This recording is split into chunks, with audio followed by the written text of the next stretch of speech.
Позитивни резултати се добиени во првата фаза од проектот за заштита на природната средина од пластичниот отпад во земјоделството во Кочанско, што започна во октомври, а чиј носител е Сдруженијето за екологија Екотим Исток во партнерство со компанијата Екопроект Ко.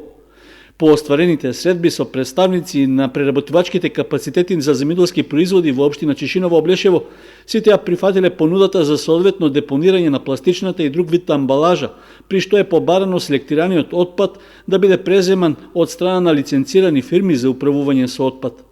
Представниците на преработувачките капацитети се заинтересирани за соработка и се согласиле дека пластичниот отпад во земјоделството представува проблем со кој тие се соочуваат секојдневно, а што е огромна закана за животната средина.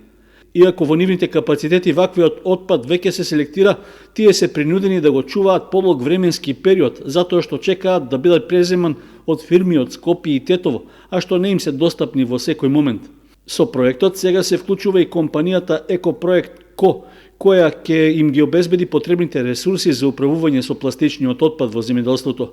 Во текот на следните неколку месеци, проектот ќе продолжи со втората фаза преку едукативни средби на терен со земјоделските производители, при што ќе се разговара за штетноста од исфрлање на пластичната амбалажа од препаратите во нивите и на мегите. Исто така, на 5 локации во општина Чешиново Облешево ќе бидат поставени посебни садови за собирање пластична амбалажа и отпад од земјоделското производство. Од Сдруженијето Екотим Исток најавуваат дека поради успешноста на проектот во Чешиново Облешево, истиот ќе продолжи до крајот на август и во општините Кочани и Зрновци.